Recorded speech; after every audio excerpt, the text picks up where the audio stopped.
آغاز کروں گا دانیال عزیز صاحب آپ سے. میں نے مختصر سا انٹرو 2-3 الفاظ میں آپ کے سامنے رکھا ہے.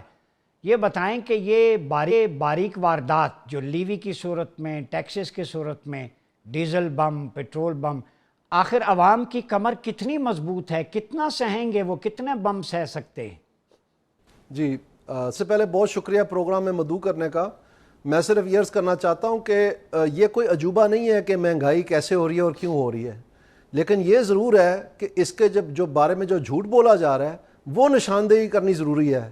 پہلے سب سے آپ کو سمجھنے کی بات یہ ہے کہ جون میں پچھلے سال 2025 میں جو بجٹ ٹارگٹ دیا گیا تھا مہنگائی کا وہ 7.5% تھا، جو سالانہ اوسطوں نہیں تھی.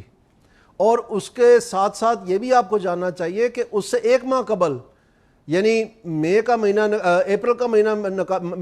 نکال کے جو اپریل کا مہینہ تھا اس میں 0.3% یعنی 1% سے کم مہنگائی کی شرح تھی. 1% سے کم تھی اپریل 2025 میں. تو پھر اس وقت یعنی جون میں 2025 میں یہ وائی اتر آئی تھی ساروں کے اوپر کہ اس سال مہنگائی 7.5% پہ جانی ہے. کتنے 100%، کتنے 1000% زیادہ، یعنی 25-30 گنا مہنگائی بڑھنے کی اس وقت اندیا دے دیا تھا. اس کے بعد سندور آیا، انہوں نے سندور پہ لگانے کی کوشش کی، وہ چلائی 3 دن، بات نہیں بنی. پھر فلڈ آ گئے، پھر انہوں نے فلڈ پہ لگانے کے الزام کی کوشش کی کہ جناب یہ فلڈ کی وجہ سے مہنگائی ہو گئی ہے، اور وہ بھی اتنا کم ہوا نقصان کے پاکستان نے کہہ دیا کہ ہمیں باہر جانے کی ضرورت ہی نہیں ہے مدد مانگنے کے لیے. وہ بھی بات نہیں بنی. آج کل ان کو نیا پٹی چڑھ گئی ہے، مشرقی وسطی. اور مشرقی وسطی کی بات آپ سن لیں، جو منسٹری آف فائنانس ہے انہوں نے اپریل 30 کو جو منسٹری آف فائنانس کا اکنامک آؤٹ لک ایک فارمل پبلیکیشن، آفیشیل پبلیکیشن ہے، اس میں انہوں نے کہا ہے کہ یہ جو پیٹرول کی قیمتیں بڑھی ہیں اس کا افیکٹ جو ہے مہنگائی کے اوپر وہ 0.3% بڑھے گی، یعنی 1% سے کم نہ ہونے کے برابر. یہ منسٹری آف فائنانس کہہ رہی ہے. اور سب سے بڑا جو میں آپ کو بتانا چاہتا ہوں وہ یہ ہے کہ جنوری 2026 میں، آج سے کچھ ماہ قبل 27 تاریخ کو monetary policy statement I state bank of Pakistan کی طرف سے. اور یہ بھی آپ کو جاننا چاہیے کہ جنوری ہر سال وہ مہینہ رکھا گیا ہے جو اسٹیٹ بینک کہتی ہے کہ وہ اپنے سال کا انفلیشن آؤٹ لک بھی بتائے گی. تو وہ ان کی ویب سائٹ پہ موجود ہے، وہ پڑھ لیں. جنوری کی 27 تاریخ کو اسٹیٹ بینک فرما رہا ہے کہ ہم اس مالی سال کے اینڈ میں، یعنی یہ مئی جون میں جو ہم نے ٹارگٹ دیا تھا انفلیشن کا 5 to 7% رینج، اس کو ہم تجاوز کر دیں گے، اس کی اتلی سطح ہم توڑ کے نکل جائیں گے. یہ لکھا ہوا ہے اس میں. تو آپ مجھے بتائیں 27 جنوری کو ایران کی جنگ ہو گئی تھی، وہ تو فروری کی 28 تاریخ کو ہوئی ہے. اور ان کو پہلے پتا تھا، یعنی ان کو جون 2025 میں پتا تھا کہ 7.5% تک مہنگائی اوسطاً جانی ہے. ابھی تک جو اوسط ہے وہ صرف تقریباً 6% پہ گئی ہے، یعنی 1.5% باقی ہے. انہوں نے یہ 1.5 مہینہ جو رہ گیا ہمارا وہ انہوں نے پورا کر کے دکھانا ہے اب. تو ہم ادھر بیوقوف بناتے ہیں لوگوں کو کہ جی یہ بازاری جو ہے نا، یہ منافع خوری اور ذخیرہ اندوزی کر کے مہنگائی بڑھاتے ہیں. او بھائی ان کو جون 2025 میں پتا چل گیا تھا کہ سارے ڈپٹی کمشنر نے چھٹی پہ چلے جانا ہے، حج پہ چلے جانا ہے. کیا ہوا ہے؟ میں آپ کو بتاتا ہوں کیا ہوا ہے. ہوا یہ ہے کہ 2022 میں، سنتے جائیں آپ، 2022 میں یہ ڈار صاحب نے ایک قانون میں ترمیم لا کے یہ بتایا کہ جو تمام بینکنگ سٹرکچر ہے اگر ان کا ایڈوانس ٹو ڈپازٹ ریشو 25% تک نہ بڑھ گیا تو پھر جو بقایا اماؤنٹ ہے اس کے اوپر یہ 15% ٹیکس لگائیں گے گورنمنٹ آف پاکستان. وہ امپلیمنٹ نہیں ہوا، وہ قانون ادھر ادھر ہوتا رہا.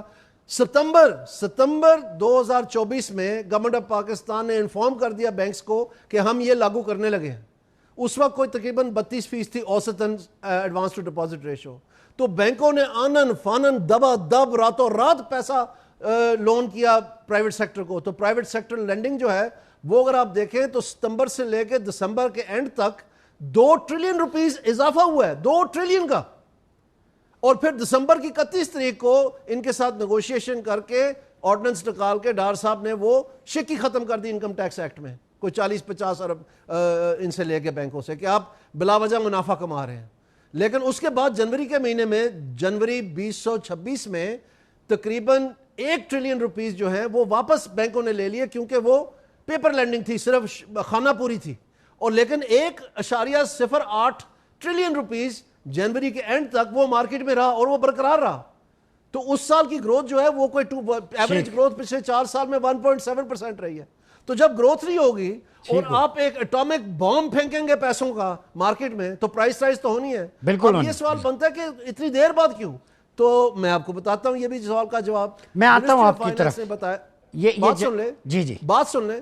منسٹری آف فائنانس نے بتایا ہے کہ مانیٹری لیگ پاکستان میں 18 ماہ کا ہے. تو اگر آپ جنوری 2025 سے لے کے آج تک مہینے گنے تو آپ کے خیال میں کتنے مہینے بنتے ہیں؟ 18 مہینے. 18 مہینے. تو مہنگائی ڈبل ڈیجٹ میں چلے گئی ہے. میں 1.5 سال سے آپ کے پروگرام میں آپ نکالے ریکارڈنگ دکھائیں ابھی عوام کو. 1.5 سال سے میں سر پہ بازو رکھ کے ماتم کر رہا ہوں کہ مہنگائی کا ریلا آ رہا ہے, مہنگائی کا ریلا آیا ہے, عوام نے پس جانا ہے. ابھی تک تو ہم ماضی کی مہنگائی کے نیچے سے نہیں نکلے, اس دب کے نیچے سے کہ انہوں نے نیا ریلا چڑھا دیا ہمارے اوپر. جی یہ حکومت کی بنائی ہوئی مہنگائی ہے, حکومت کی فیبریکیٹڈ ہے. غریب کی دہائی. یہ بتائیے دانیال عزیز صاحب, نظام بدلنا ہوگا. شاہ صاحب یہ کہہ رہے ہیں, اور آئی ایم ایف کی جو ورلڈ بینک کی رپورٹ وہ کہہ رہے ہیں غربت 45% سے زیادہ, بیڈ گورننس بھی ہے اور اس میں کرپٹ پریکٹسز بھی ہیں. لیکن یہ نئی گاڑیاں ایڈ ہو رہی ہیں اپنے اللہ تللے. پنجاب میں اگر دیکھیں ٹک ٹاک پہ بڑا کچھ نظر آتا ہے, ریفارمز, پروگرامز, اشتہارات. تو وہ کہہ رہے ہیں حکومت کو نظر نہیں آ رہا, تو پھر یہ دکھاوا ہے کیا ہے؟ پبلک تو رو رہی ہے. جی شاہ صاحب میرے خیال میں بالکل درست کہہ رہے ہیں, لیکن اس میں مسئلہ یہ ہے کہ اس کا جو نظام بدلنے کا طریقہ کار ہے وہ کیا ہونا ہے. میں اس ٹیم کا حصہ رہا ہوں جس نے پاکستان میں باقاعدہ نظام بدلا تھا. میں اس تفصیل میں نہیں جانا چاہتا, لیکن مقامی حکومتیں اور ڈیولوشن پلان اور یہ ساری چیزیں ہم نے امپلیمنٹ کی, چلا کے دکھائیں, اور آج تک بھی لوگ مانتے ہیں کہ وہ سب سے بہترین سسٹم تھا جو پاکستان میں آج تک تجربے ہوئے ہیں. اور یہ سب سے بڑی بات ثابت کر دی کہ صرف کلونیل نظام جو ہے اس کی وجہ سے ہمارے اوپر بندش نہیں ہے, ہم بدل سکتے ہیں اس کو. اگر کسی کے ذہن میں کوئی نقشہ ہو, اگر کسی کا کوئی خیال ہو جس میں پختہ کوئی اقدام ہو, تو وہ نافذ ہو سکتے ہیں, اور ہم نے کر کے دکھائے. ان کے ہضم نہیں ہوئے ہماری سیاسی جماعتوں کے.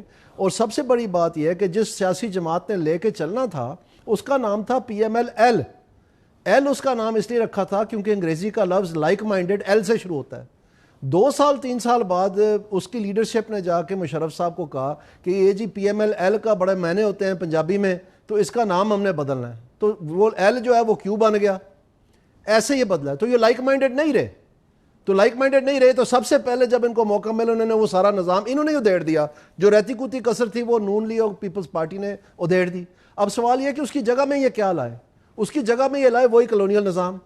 آج ایک نئی ترکیب کی جا رہی ہے جس میں نون لیگ کو ایک قسم کا پی ایم لائک مائنڈڈ بنایا ہوا ہے کہ ہم جو اینٹی کرپشن کریں گے اور ہم پرائیویٹائزیشن کریں گے اور ہم یہ ٹیکس ڈیفیسٹ جو ہے نہیں کریں گے اور ہم قرض جو ہے وہ واپس کریں گے اور ہم اچھے بچے بن کے جو ہے نا فورن ڈائریکٹ انویسٹمنٹ لائیں گے, سب کچھ کریں گے. اب وہ دن آ رہے ہیں. آج کی خبر لگی ہوئی ہے کہ ڈار صاحب جو ہیں وہ پھر انگلیاں مار رہے ہیں منسٹری آف فائنانس میں, حالانکہ پوری اکانومی کا ستیہ ناش ان کے دور میں ہوا, ایسا کہ دنیا نے دیکھا, اور اسی لیے ان کو وہاں سے جانے سے بھی روکا گیا. لیکن وہ کام پھر سے شروع ہے. جیسے بالکل لائک مائنڈڈ جو ہے وہ کاف بنی ہے, اب نون جو ہے وہ بھی واپس اپنے اصل باتوں پہ آ رہی ہے, اور اس کی جھلکیاں آپ کو نظر آ رہی ہیں. آج انہوں نے کہہ دیا کہ جی ہم پریس والوں کو جواب نہیں دیں گے. ایک وکیل صاحب نے فائل کیا کہ جناب آپ یہ جہاز کی ہمیں رائٹ ٹو انفارمیشن ایکٹ کے تحت تفصیلات بتائیں. انہوں نے کہا ہمارے پاس نہیں ہے, بھاگ جائیں یہاں سے. پھر انہوں نے پوچھا کہ اپنے جو ٹورز ہیں اور اپنے جو یہ خرچہ جاتے ہیں اس کے بارے میں ہمیں بتائیں. انہوں نے کہا بھاگ جائیں یہاں سے, وہ بھی نہیں ہمارے پاس. حالانکہ یہ عین پبلک کا رائٹ ہے کہ جہاں پبلک ایکسپینڈیچر ہو رہا ہے ان کو پتہ چلنا چاہیے, تو ان کو بتا دینا چاہیے. اس میں کیا بات ہے چھپانے کی؟ یہ نون کے پرانے ہتھ کنڈے ہیں. وہ تمام چیزیں مقامی حکومتوں کا تو ستیہ ناش کر دیا, ان کا تو وجود ہی نہیں چھوڑا. اور جتنی بھی تصویریں اور یہ کارکردگی بتاتے ہیں وہ سب مقامی حکومتوں کے بارے میں ہے. یعنی سکول سے لے کے اسپتال سے لے کے سڑک سے گلی نالی, پانی کا نکاس, water supply, even waste disposal. جو موری ممبر ہے وہ بھی اپنی تصویریں لگا کے کہتے ہیں کہ جی یہ ہم نے کیا سارا. پبلک ٹرانسپورٹ, یہ تمام عین لوکل گورنمنٹ چیزیں. تو یہ لاہور کے میئر لگ جاتے, یہ چیف منسٹر کیوں لگ گئے؟ اور پھر جو یہ ماشاءاللہ 80 60 صفحے کے ہمیں فوٹو البمز دکھائی جا رہی ہیں کہ یہ کارکردگی ہے. ہم کوئی بیوقوف تو نہیں ہے, ہم سمجھتے ہیں سارے معاملے کو. تو میں کہنا یہ چاہ رہا ہوں کہ جو سلمان شاہ صاحب نے بات کی ہے کہ نظام بدلنا ہے, ان جماعتوں سے آپ کو توقع ہی نہ کریں. یہ پی ٹی آئی آئی تھی نا کہ تبدیلی لانے, کیا تبدیلی آئی ہے؟ آپ بتائیں. خیبر پختونخوا میں 15 سال سے ان کی حکومت ہے, ابھی 16واں سال چل رہا ہے, وہاں کیا تبدیلی آئی ہے مجھے ذرا بتا دیں. کرپشن کا بھرمار لگا ہوا ہے. انہوں نے ان کی اپنی نیب ان کو بند کرنی پڑی جو خود بنائی ہوئی تھی احتساب بیورو. وہ کوہستان سکینڈل بھی تھا, ایک ہو گیا, شفاف ہو گیا نظام. جی جی تو اس لیے میں آپ کو کہہ رہا ہوں کہ یہ جب تک ایک نئی سیاسی جماعت نہیں ابھرے گی جس کے جنم دن میں، جس کے ڈی این اے میں یہ باتیں ہیں، good governance, local government effective, مہنگائی اور بے روزگاری کا یقینی خاتمہ، یہ سب تماشا چلتا رہے گا اسی طرح، اور ہر دور میں چلا ہے۔ ون لائنر دے دیں، سولوشن کیا ہے؟ جی میں بالکل بھی مارشل لا کے حق میں نہیں ہوں، میرے بھائی کو شاید غلط سمجھ آئی ہے، اور اس کا سب سے بڑا ثبوت یہ ہے کہ جب پیپلز پارٹی کی گورنمنٹ آئی، ان کی پارٹی کی، اور انہوں نے 18ویں ترمیم تیار کی رضا ربانی صاحب کے حکمرانی کے تحت، تو اس میں انہوں نے وہ تمام کالے دھبے آئین میں جو تھے وہ نکالنے کے لیے فیصلہ کیا، لیکن جو 140A ہے جو مقامی حکومتوں، جس چیز کا میں نے ذکر کیا سارا، اس کو انہوں نے نہ صرف منوان ویسے ہی رکھا بلکہ اس کے آگے یہ بھی لکھا کہ الیکشن کمیشن آف پاکستان جو ہے وہ تمام مقامی حکومتوں کے الیکشن کروائے گا۔ تو اس وقت کسی کے کن پٹی پہ پستول نہیں تھا، اور یہ یونینیمسلی پاس ہوا ہے، 2/3 میجورٹی سے نہیں، یونینیمسلی۔ اس لیے میں سمجھتا ہوں کہ ان کی باتیں جو ہیں یہ نکلنے کا راستہ نہیں ہے، یہ فیس کرنا پڑے گا کہ ہماری سیاسی جماعتوں نے پاکستان کو فیل کیا۔